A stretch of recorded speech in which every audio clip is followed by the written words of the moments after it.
देवी प्रपन्नार्ति हरे प्रसीद प्रसीद मातर जगतोऽखिलस्य प्रसीद विश्वेश्वरी पायि विश्वं त्वमेश्वरी देवी चराचरस्य त्वमेश्वरी देवी चराचरस्य।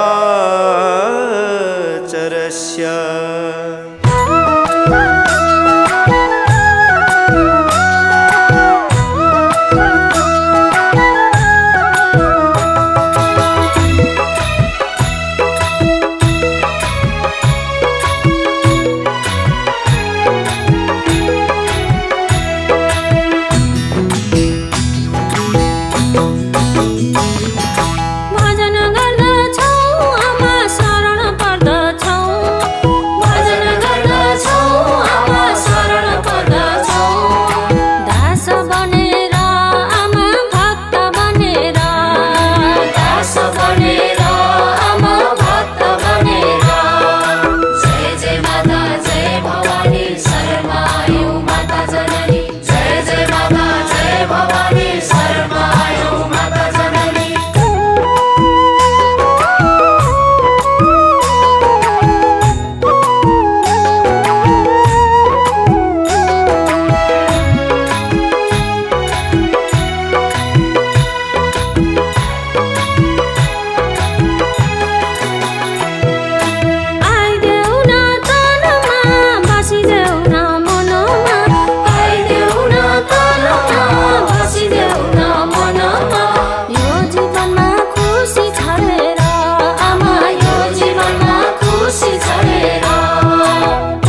ध्याये नित्यं महेशं रजतगिरिनिभं चारुचन्द्रावतंसं रत्नाकल्पोज्ज्वलङ्गं परशुमृगवराभीतिहस्तं प्रसन्नं पद्मासीनं समंस्तास्तुतममरगणैर्व्याघ्रकृतिं वसानं विश्वाद्यं विश्ववन्ध्यं निखिलभयहरं पञ्चवक्त्रं त्रिनेत्रम्। भगवानका मङ्गलमय रस अमृतहरू रसास्वादन गर्दै हामी दिव्यमय भगवान रघुनन्दन प्रभुका अमृतहरू सुन्दैछौँ। भगवान कति दिव्यमय हुनुहुन्छ। जीवहरूलाई कल्याणका लागि, प्राणी मात्रका कल्याणका लागि अवतार जसङ्ख्यानम, त्यो भगवानले समय समयमा धेरै अवतारहरू स्वीकार गरिबक्सन्छ। भगवानको एक निमेषमा भगवानले एउटा अवतार लिबक्सेको हुन्छ, अथवा हामीले आँखा चिम्लेर खोल्दाखेरि भगवानको एउटा अवतार हुन्छ। तर भगवानका दिव्यमय लीलाहरूमा 24 अवतारहरू मानिएका छन्। यसमा भगवान लक्ष्मी नारायण प्रभुले त्रेतायुगमा श्री रामचन्द्र देव प्रभु लीला स्वीकार गरिबक्सेको छ। यदा यदा हि धर्मस्य ग्लानिर्भवति भारत अभ्युत्थानमधर्मस्य तदात्मानं सृजाम्यहम्। जहिले जहिले धर्ममा विकृत हुँदै आउँछ, पाखण्ड वृत्तिहरू बढ्दै आउँछन्, धर्ममा विकारहरू बढ्दै आउँछ, राक्षसादि जनहरूले धर्ममा ठुलो प्रकारको विघ्न पार्दछन्। साधु सन्त महात्मा योगी भक्त यी जनहरूमा ठुलो प्रकारको असहज परिस्थितिहरू पैदा हुन्छ, धर्ममा विकार आदिहरू आउँदछ र भगवानले यसै समयमा धर्मको स्थापना गरिबक्सन भगवानले दुष्टहरूलाई संहार गरेर सबैलाई शान्तिको बिगुल फुकिबक्सनका लागि भगवानले अवतार स्वीकार गरिबक्सिन्छ। त्यस्ता भगवान रामलाई हामी बारम्बार वन्दन गर्दछौँ। त्यस्ता भगवान सम्पूर्ण प्राणीहरूका कल्याणका हेतु हुनुहुन्छ र दुःखका विनाशक दुःखनाशक औषधि स्वरूप भइबक्सिन्छ। हाम्रा कण्ठमणिमा राज गर्ने वासुदेव स्वरूप भइबक्सिन्छ। त्यो भगवानले अवतार स्वीकार गरिबक्सेको छ। अजका पुत्र दशरथ, दशरथका पुत्र भगवान राघव हुनुहुन्छ। भगवान रामचन्द्रदेव प्रभु अयोध्याको सुख शैलहरूलाई छोडेर राज्याभिषेकको दिव्यमय समयमा कैकेयी महारानीको माग अनुसार राजा दशरथले भन्नुहुन्छ 14 वर्ष वनवास जानुपर्छ। राम, तिमी सौतेनी आमाको विचार अनुसार तिमी वनमा जानुपर्छ र 13 वर्षसम्म वनवास, 1 वर्ष गुप्तवास जानुपर्नेछ, जसले र 14 वर्षको समय वनवास जानुपर्ने र उहाँका पुत्र भरतलाई राज्यको सम्पूर्ण आनन्दहरू प्रदान गर्नु भनेर यस्तो माग भएको छ। राजा दशरथले यस्तो प्रकारको आज्ञा भयो। जिज्ञासा गरिएको योगीहरूले यहाँ विचार गर्नुहुन्छ, दशरथ भनेको हाम्रो काम क्रोध लोभ मोह मदबाट युक्त भएको कर्मेन्द्रिय र ज्ञानेन्द्रियका हाम्रा यी स्वभावहरू हुन्, जसले हाम्रो शरीरलाई चलाइरहेको हुन्छ। त्यहाँ भित्रको आत्मारूप ब्रह्म भनेको राम हो, त्यो रामलाई छेकेको हुन्छ। बाहिरी वृत्तिहरूबाट छेकेर बाहिरी वृत्ति सम्पूर्ण राम्रो सजधज भएको मायामय जगतलाई देखेर त्यो भित्री रूपलाई, आत्मा रूपलाई, ब्रह्म रूपलाई, ज्योति रूपलाई, आनन्द रूपलाई लुकाएको हुन्छ। त्यही दिन भगवान राम छैन, भगवान छैन, ईश्वर छैन, सर्वव्यापक म हुँ। हामीलाई पनि यस्तो प्रकारको अहङ्कार दशरथले छेकेपछि अथवा काम क्रोध लोभ मोह मद मात्सर्य कर्मेन्द्रिय ज्ञानेन्द्रिय आदिहरूको वशमा परेका जीवहरूले मेरो कर्तव्य के हो, मेरो काम के हो, मैले गर्नुपर्ने के हो, मैले गर्नु नपर्ने के हो, यो कुरा हाम्रो वशमा चल्दैन। हामी संसारको सुख भोगमा लागेका हुन्छौँ, जसले परमात्मालाई भुलेको हुन्छ र आफ्नो मात्र उदरम भरणे नभः पशुको तुल्य केवल पेट पाल्नका लागि मात्रै आफ्नो जीवन भएको अनुभव गर्दछ। त्यो जीव दशरथ त्यसलाई भन्दछ। दशरथ जसले आफ्नो इन्द्रियहरूलाई कर्मेन्द्रियहरूलाई मन बुद्धि चित्त अहङ्कार आदि स्वभावहरूको वशमा त्यो भएको ब्रह्मानन्दम कलिमल मथनम त्यो ब्रह्मानन्दको स्वभावहरूलाई बिर्सिने गर्दछ। जसले मलाई सृष्टि गर्यो, जसले मेरो दशरथलाई चलायो, जो साक्षी रूपमा ज्योति रूपमा बसेको छ, जो आनन्द विभुमय वस्तु हो, त्यो वस्तुलाई बिर्सेर हामी संसारको सुख शैलमा हिँड्दछौँ। त्यो परमात्माको हामी मान गर्दैनौँ भने हाम्रो नाम कैकेयी हुन आउँछ। हामी बारम्बार कौटिल्यपनाद्वारा आफूभित्रको ब्रह्मलाई धोका दिइरहेका हुन्छौँ, आफूभित्रको भगवानलाई धोका दिइरहेका हुन्छौँ, आफैले आफैलाई जलाइरहेका हुन्छौँ अनि दुःखका सागरमा प्रवेश गरेर सुखको अनुभव गर्न कोसिस गरिरहेका हुन्छौँ। मैले अगाडि नै यहाँहरूलाई बिन्ती गर्ने गरेको छु, आगोभित्र पस्ने अनिखेर रुँदै मलाई पोलो भनेर कराउने आगैमा नपस। पोल्ने किन? पोल्दैन। शान्तिको आनन्दको बिगुल फुक्नु पर्यो। यस्ता दशरथले त्यो सुखमय भगवान राघव प्रभुलाई चिन्न सक्नु भएन। कैकेयीको आज्ञा भयो, जहिले पनि कैकेयी भनेकी माया, संसार यो माया हो, मायै मायाको संसार। हेर्दाखेरि असाध्यै राम्रो, असाध्यै सुन्दर, असाध्यै विभुमय छ। तर रातो दिन जो संसरति इति गच्छति स संसारः, जो संसारमा गतिशील परिवर्तन भइरहेको छ, त्यो गतिशील परिवर्तन भइरहेको वस्तुले हामीलाई आनन्द दिन सक्दैन।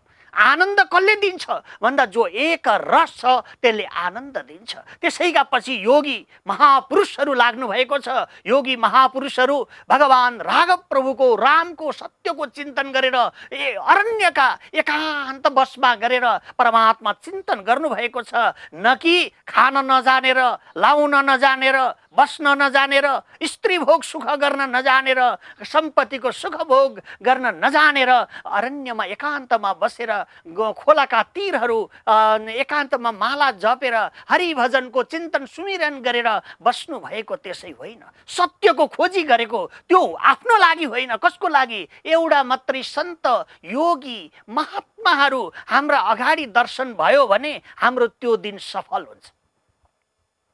एउटा भगवानको मङ्गलमय आरती शोभाहरू सुन्न पाइयो भने हाम्रो त्यो दुःखमय वस्तुहरूले त्यो दिन हामीलाई डङ्क बजाउन सक्दैन, हाम्रा कार्यहरूमा विघ्न आउन सक्दैनन्। त्यसो हुनाले भगवान साम्ब सदा शिवदेव प्रभुले सत्यम शिवम सुन्दरम, जो सत्य वस्तु छ त्यो आनन्द छ, जो सत्य वस्तु छ त्यो सुन्दर छ, जो सत्य वस्तु छ त्यो नाशै हुँदैन, त्यो नाशै नहुने वस्तुको नाम राम हो। आनन्दम परब्रह्मेति व्यजनात्, त्यो वस्तुले हामीलाई सर्वदा आनन्द दिन्छ, सर्वदा हामीलाई सुख मिल्छ। हो, तपस्या गर्दाखेरि, ध्यान गर्दाखेरि, मङ्गल गान गर्दाखेरि हामीले देशको, गाउँको, टोलको, छिमेकको, राष्ट्रको, विश्व ब्रह्माण्डको कल्याण भइरहेको हुन्छ।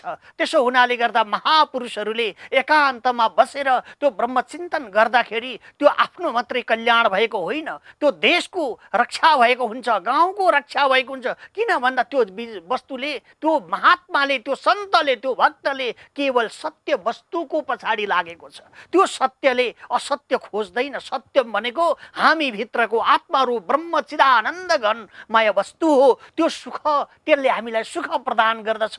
हामी सबैले पनि त्यो आनन्द विभुमय आफैले आफैभित्र आनन्दको खोजी गर्नुपर्दछ। विवेकानन्द महाप्रभुले भन्नुहुन्छ आनन्दम परब्रह्मेति आनन्दम परब्रह्मेति व्यजनात् भनेर बताउनु भएको छ। यस्तै प्रकार आनन्द मात्र निजबोध स्वरूपमेकम नित्यैव ब्रह्म विलयम त्रिगुणादित्यम कैवल्यधाम सुगतम सततम सुपूज्यम योगेश्वराश्रम गुरुम सततम नमामि। त्यो भगवान योगेश्वरले ससाष्टाङ्ग दण्डवत गरेर परमात्माको वन्दन गर्दै हुनुहुन्छ। त्यस्ता भगवानले तिनी जनहरूको रक्षा गरिबक्सनका लागि भगवानको अवतार हुने गर्दछ, सत्य ज्योतिको अवतार हुने गर्दछ। अनि ती दुष्ट बुद्धि भएका दशरथ अथवा बाहिरी वृत्तिहरूबाट सञ्चालन भएका आफैभित्र रहेको ब्रह्म सत्य हाम्रो घिच्चुकको पछाडिपट्टि जहिले यमराज हामीलाई तँलाई कति बेर पड्काउँछु भनेर लौरो लिएर यमदण्ड लिएर बसिरहेको छ। हामीले अगाडि उफ्रिरहेका हुन्छौँ। हाम्रो 1 मिनेटमा काल आएको छ कि 2 मिनेटमा काल आएको छ कि हामी कति बेर कालका चाहिँ संहारमा पुग्ने हौँ हामीलाई थाहै छैन। त्यो किन थाहा छैन भन्दाखेरिमा त्यो भगवानले आफ्नो साथमा राखेको छ त्यो विषयहरू। हामी त्यतिसम्म चाहिँ हामीसँग सत वस्तुहरू छैन। त्यो सत्य पनि हामीले त्यो ब्रह्म हामी नाशवान हौँ, हामीले सत्य वस्तुको पछाडि लाग्नु पर्दछ भनेर सर्वदा जानिरहनु पर्दछ। मखाऊ मैलाऊ सुख सैलबा मोज गरौँ म गरौँ म नाचुँ मै नाचुँ अरू सब मरुन् दुर्बलहरू भन्ने यस्तो भावनालाई छोडेर लोकहितका लागि, प्राणीहरूको कल्याणका लागि, धर्म रक्षाका लागि, ज्ञानको रक्षाका लागि, सारा जीवहरूको कल्याणका लागि ती महामुनिजनहरूले परमात्माको भजन गरिरहनुहुन्छ। भगवान श्री रामचन्द्र देव प्रभु दशरथको आज्ञा अनुसार 14 वर्ष वनवासतिर जानुभयो र भगवानले अनेक प्रकारका योगी सन्त महामुनिषीहरूलाई कृपा गरिबक्सेको कुरा यहाँहरूले पनि धेरै सञ्चार माध्यमहरूबाट भए, पुराण आदिहरूबाट भए, अध्यात्म रामायण वशिष्ठ महाराजले भगवान राघवलाई बक्सेको अमृतहरूबाट भयो, यस्तै गरेर अध्यात्म रामायण भयो, चाहिँ वाल्मीकि रामायण भयो। यीबाट शतकोटी सविस्तर भएको वस्तुबाट सबैले थोरै थोरै प्रभु रामका अमृतहरू सुनिबक्सेको छ, जानिबक्सेको छ। हो त्यो रामले नै हामीलाई सुत्दाखेरि आनन्दको सिरानी मिल्छ। त्यो शब्दले आनन्दको सुख मिल्छ। हामीलाई निन्द्रै आएन के गर्ने भन्दाखेरिमा राम नाम रूपी सिरानी लगाऊ, राम नाम रूपी लुगा लगाऊ, राम नाम रूपी औषधि पान गर। जलमा पनि राम नाम रूपी औषधि, राम नाम जपेर जल खानुहोस्, औषधिको काम गर्दछ। त्यो राम भनेको भगवान वैकुण्ठनाथ हाम्रा आत्माका चाहिँ दिव्यमय ज्योति स्वरूप हुनुहुन्छ, साक्षी स्वरूप हुनुहुन्छ, सत्य वस्तु हुनुहुन्छ र त्यो वस्तु सुन्दर पनि छ। यसो हुनाले भगवान महादेवले सर्वदा महादेवी पार्वती महारानीलाई यो अमृत सुनाउँदै हुनुहुन्छ। किन भन्दाखेरिमा सत्यको पछि एकछिन दुःख होला, एकछिन नराम्रो लाग्ला, तर वास्तवमा सत्य सत्य नै हुन्छ। आनन्दको विषय कहिल्यै पनि त्यो आनन्द जीवलाई चाहिएको छ, मलाई आनन्द चाहिएको छ, अर्को जीवलाई आनन्द चाहिएको छ, हाम्रो टोल समाजलाई आनन्द चाहिएको छ, हाम्रो ग्रामलाई आनन्द चाहिएको छ, हाम्रो जिल्ला, हाम्रो देश, संसार, विश्व ब्रह्माण्ड सबलाई आनन्द चाहिएको छ। आनन्द कुन ब्याङ्कमा राखेको छ? चेक काटेर लिएर आउनु पर्यो। आनन्द कहाँ राखेको छ? आनन्द योगी सन्त महामुनिहरूसँग छ। आनन्द भगवानको अमृतमा छ। आनन्द आफैमा आफै चिन्तन गर्दा, ब्रह्म चिन्तन गरेर एकाकार एकछिन संसार बिर्सिनाले आनन्द छ। एकछिन त्यो काउसो आएको लुतोलाई कन्याउन छोडेपछि आनन्दको आभास भइहाल्दछ। आनन्द आएपछि के हुन्छ भन्दाखेरिमा आनन्द आएपछि सुख मिल्छ, आयु वृद्धि हुन्छ, कल्याण हुन्छ र सारा जीवहरूमा त्यो कल्याणको स्वभाव बनिरहोस्। सबै जीवहरू सर्वदा प्रकारद्वारा एक शब्दमा भनिएको छ, रामाय रामचन्द्राय रामभद्राय वेददशे रघुनाथाय नाथाय सीताया पतये नमः। त्यो भगवानले लीला गरिबक्सदै अनेक प्रकारको चाहिँ किष्किन्धा काण्डमा प्रभु सवारी भइबक्स्यो र बाँदरहरूसँग भगवानले सुग्रीवादी हनुमानसँग बालीलाई वध गर्दै भगवानले सम्बन्ध जोड्नुभयो र भगवानले भन्नुहुन्छ कसैले पनि परमात्माको भजन गर्छ भने त्यो पशु भन्ने हुँदैन, त्यो पशु भन्ने हुँदैन। जो जनले मेरो भजन गर्छ ती नै मेरा भक्त हुन्। त्यसमा कुनै प्रकारको जीवहरू जन्मना जायते शूद्र संस्कार द्विज उच्चते, जसले परमात्माको भजन गर्छ त्यो नै मेरो प्यारो हुन्छ। त्यसो हुनाले भगवानले मित्रता गरिबक्सेको छ र यस्तै प्रकारद्वारा भगवानले युद्ध अनेक प्रकारका युद्धहरू गरिबक्सेको छ। भगवती जानकी महारानीलाई भेट गरेर सुन्दर समय समाचारहरू प्रभु रामले सुन्नुभएको छ र यस्तै अनेक प्रकारका लीलाहरू गरिबक्सदै त्यो परमात्माले आफू रघुवीर भएर पनि, आफू सक्षम भएर पनि जीवहरूलाई, आफ्ना भक्तहरूलाई कार्य गर्ने अवसर दिनुपर्छ भन्नुहुन्छ। किन भन्दाखेरिमा भक्तहरूलाई मैले पनि प्रभुको सेवा गर्न पाएँ, मैले पनि आज त्यसले हामीलाई जन्म जन्मान्तर प्रभुले सेवा गर्नुभयो, हामीले यो शरीरले सकेको सेवा भगवानका लागि किन नगर्ने, यो हात पाएर हामीले नमस्कार भगवानलाई नारायण किन नभन्ने, यो मुख पाएर भगवान रामका, भगवान नारायणका भजन किन नगाउने, यो यस्तो राम्रो नेत्रपटल भएर हामीले भगवानको सुन्दर झाँकीको दर्शन किन नगर्ने, कस्तुरी तिलकम ललाटपटले वक्षस्थले कौस्तुभम नासग्रे वरमौतिकम करतले वेणुकरे कंकडम सर्वांगे हरिचंदनम सुललितम कंठे च मुक्तावली गोपस्त्री परिवेष्टितो विजयते गोपाल चूडामणि। त्यस्तो भगवानको अमृतहरू हामीले रसास्वादन किन नगर्ने, बारम्बार प्रकारद्वारा यो अमृतको रसास्वादन गर्नुपर्दछ र हामी जनहरू दुःख लयमा पनि सुख शाश्वत आनन्द लिन सकिन्छ भनेर आज्ञा भएको छ र सबैलाई भगवानले चाहिँ आनन्द प्रदान गरिबक्स्यो। लङ्कावासीहरूसँग भगवान सबै हनुमन्तलालले लङ्काको संहार गर्दै पुष्पा पाटिका लाई पनि संहार गर्नुभएको छ। जहाँ राम छैन भने त्यो पुष्प वाटिका भएर के हुन्छ, राम्रो शरीर भएर के हुन्छ, राम्रो संसार भएर के हुन्छ, धेरै सम्पदा भएर के हुन्छ, सुनको लङ्का भएर के हुन्छ यदि राम भएन भने। सुनको लङ्का स्वरूपमा बस्नुभएका भगवान दशानन रावण हुनुहुन्छ।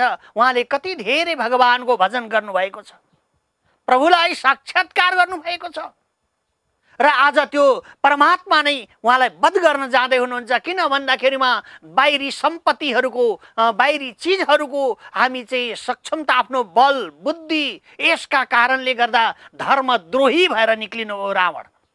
धर्मद्रोही भएपछि कति एउटा सिमाना हुन्छ, त्यो सिमानासम्म सहन सकिन्छ। यस्तै गरेर हामीले पनि हाम्रो सनातन पृष्ठभूमि, हाम्रो सनातन धर्म, हाम्रो सनातनमय वस्तुमा हामीले कलङ्क ल्याउँदै गयौँ भने एक दिन माटोको कण कण उठ्नेछ र आफ्नो सनातन वस्तुको स्थापना त्यो भगवान पशुपतिनाथले गराउनु हुनेछ, त्यो भगवान राघवले गराउनु हुनेछ, त्यो मुक्ति नारायण प्रभुले गराउनु हुनेछ। हाम्रो सनातन कहिल्यै पनि नष्ट हुँदैन। कुनै धर्ममा पनि जस्तो प्रकारको शोभा आए पनि सनातन पृथ्वी रहिन्जेल सनातन रहिरहेको हुन्छ। पृथ्वी सकिएपछि खम्ब्रह्म आकाश आदि वस्तु विलय भएपछि पनि अन्तिममा एको भिरडितो मरुत भनेर त्यो नारायण परो व्योम प्रभु आफू सनातन रहि नै रहन्छ। त्यो सनातन वस्तु बनावटी होइन, कतै बोर्ड लगाउँदैमा त्यो धर्मको चाहिँ शोभा पनि बन्न सक्दैन। त्यसो हुनाले सर्वदा सनातन वस्तु नै हाम्रो प्राण हो। सनातन आत्मा नै ज्योति रूप सूर्य झैँ चम्किरहन्छ। त्यो सनातन प्रभुलाई भगवान रामले त्यो दुष्ट रावणहरू जस्ता राक्षसहरूले आफ्नो बलको विषयमा, धनको विचारहरू देखाएर, मनको विचारहरू देखाएर धर्म नष्ट गरेको हुनाले भगवान राम आज अवतार स्वीकार गरेर दशानन शक्ति कसैले पनि छुन नसक्ने इन्द्रादि लोकहरू पनि वध गरेका सारा देव यक्ष गन्धर्व किन्नर्व सबैलाई ल्याएर गोठालो गराएर पाउ धोएका दशानन रावणलाई आज भगवान रामले वध गर्नुभयो। किन भन्दाखेरिमा संसारको विलय एक दिन निश्चित छ, ब्रह्माजीको पनि विलय एक दिन निश्चय समय सकिनेछ। तर त्यो परमात्मा सृष्टिकर्ता कस्तो हो भन्दा उसैद्वारा सृष्टि हुन्छ, उसैद्वारा सृष्टि बन्छ, उसैद्वारा विलय हुन्छ। त्यस्तो सनातन वस्तु हाम्रो धर्म हो र हामी त्यही धर्ममा नै भगवान रघुवीर प्रभुको पनि लीला गरिबक्सेको छ। जटाजुट धारण गरेर हामीलाई देखाउनु भएको छ एक दिन जीवहरू आफ्नो मनलाई जटाजुट अथवा कञ्चन बनाएर त्यो ब्रह्म परमात्मालाई एकान्तमा राख्नुपर्छ। एकछिन भए पनि सुखी बनाउनु पर्छ। संसारमा जहिले पनि जन्मेका दिनदेखि हाम्रो युद्ध सुरु हुन्छ। जुन दिन आमाका गर्भमा त्यो बच्चो बस्छ त्यति बेलादेखि त्यसले ठुलो हुने क्रान्ति सुरु गर्छ। च्या गरेर भुइँमा खसेदेखि त्यसले क्रान्ति गर्न थालेको 90 वर्ष बाँच्दा त्यसले क्रान्ति कत्रो गरेको हुन्छ। विश्वको सबै सबैभन्दा ठुलो क्रान्ति त्यो बालकले गरेर त्यसले बालकको समय सक्यो, पढ्दै गयो, त्यसले बालकको समयहरू त्यहाँबाट सकिँदै गयो, विद्यार्थी भयो, जवानी भयो, यस्तो समय निकालो, अब त्यस्तै गरेर गृहस्थाश्रमीमा प्रवेश गरो, अरू लीलाहरू गर्दै क्रान्ति गर्दै गर्दै गर्दै गरेर अन्तिममा लङ्कामा रावणले वध गरे झैँ यो शरीरका सम्पूर्ण अहङ्कारहरूलाई नष्ट गरेर त्यो परमात्माले आफ्नो सनातन वस्तु ज्योतिरूप फुत्त निकालेर परमात्मामा मिल्छ। हाम्रो शरीर अहङ्कारी शरीर डङ्रङ्ग पृथ्वीमा लड्दछ, यसलाई कसैले पनि प्राय छुन हुँदैन, लगेर दाह संस्कार हुन्छ। पञ्चमहाभूतको शरीरलाई यसै सकिन्छ। अहङ्कार गर्ने रावण हो, अहङ्कार गर्ने संसारी जीव हो, तर अहङ्कारबाट रहित भएर धर्मको पनि आचरण गर्नुपर्दछ। के कति सकिन्छ, कति सकिन्छ? 1 घण्टा, आधा घण्टा, 15 मिनट, 20 मिनट, कति सकिन्छ? अलिकति त्यो परमात्माका लागि हामीले विवेक लगाउनु पर्दछ। खानु, बस्नु, हिँड्नु, डुल्नु त्यो त सारा साधारण जीवहरूले गरिरहेको देखिन्छ। त्यसो हुनाले मानव जीवनको मानव सर्वश्रेष्ठ हो। कारण किन भन्दा उसमा बुद्धि छ, म के गर्दैछु, यो शरीर सकिने बित्तिकै मेरो हातमा के रहन्छ, यो म अन्त्य शरीरको अन्त्य भएपछि अर्काले दिएको भाडामा लिएको शरीर हो हाम्रो, यो सकिएपछि हामी फेरि बाँकी के रहन्छ, हाम्रो साथमा के हुन्छ, हाम्रो ब्याङ्क ब्यालेन्स कहाँ जानेछ? त्यो ब्याङ्क ब्यालेन्स भनेको हरिनाम हो। त्यसैले बारम्बार परमात्माको चिन्तन गर्दै यो चित्तवृत्ति परमात्मामा लागोस्। अनि दुःखमय संसारमा रहँदै सुखमय परमात्मालाई पाउने उद्योग हामीले गर्नुपर्दछ। त्यसले हामी सबै जीव मात्रको कल्याण हुन्छ भनेर भगवानले रावणलाई वध गरेर रावण रूप संसारी जीव, रावण रूप बाहिरी वृत्तिहरूमा रमण गरेको, धर्मको दिव्यता, सनातनको दिव्यतालाई नष्ट गरेका साधु सन्त महात्मा योगी महामनीषीहरूको गतिलाई बुझ्न नसक्ने यी जीवहरूका लागि भगवान अवतार स्वीकार गर्नुहुन्छ। ए अन्न मात्रै खाने तिमीहरू, ए मैले दिएको अक्सिजन मात्रै स्वीकार गर्ने, पृथ्वी मात्रै टेक्ने, एउटा धूप बाल भन्दाखेरि चाहिँ धार्मिक भयो? धर्ममा अनेक प्रकारका विकार आयो। धर्म कहिल्यै पनि कस्तो धर्म हो भन्दा धर्म प्रज्जित कैस्तवोत्र परम हो, निर्मत्सराणाम सताम वेद्यम वास्तव मन्त्र वस्तु शिवदम तापत्रयोन्मूलनम। वास्तवमा धर्म भनेको सूर्य जस्तो चमकदार हो। धर्म भनेको किनबेचबाट रहित हो। धर्म भनेको बोट टाँसे जस्तो धर्म होइन। धर्म भनेको नित्य निष्कलङ्क र धर्म भनेको कसैको अधीनमा पनि छैन। जसले साधना गर्न सको उसैका लागि सिद्धि मिल्छ। जसले त्यो दिव्यमय कर्म गर्न सको उसैका लागि यो पावनमय शोभाहरू मिल्न सक्छ। त्यसैले साधु सन्त महामहन्त भक्तवृन्द जति जे छौँ हामीले प्रभुको अन्न खाइरहेका छौँ, उसैको बाटोमा हिँडिरहेका छौँ, उसैको आसमानमा हामी बाँचिरहेका छौँ। त्यसैले उहाँको शरण भगवान राघवको शरण स्वीकार गर्दै हामीले पनि यो जीवनलाई अब दशरथ मजाह भगवान राघव रामचन्द्र देव प्रभुले गरिबक्सेका यी अमृतहरूबाट हामीले पनि सिक्दै अनि हामी पनि सुखमय हुनुपर्दछ। दुःखालयलाई बिर्सेर आनन्दमय स्वभावलाई स्वीकार गर्नुपर्दछ भनेर आज्ञा भएको पावन्यमय प्रसङ्गका साथमा आजको प्रसङ्गमति यहाँ पूर्ण हुन्छ। हरि ओम। श्री असतोम असद्गमय तमसोमा ज्योतिर्गमय मृत्युर्मामृतं गमय। ओम शान्ति, ओम शान्ति, ओम शान्ति।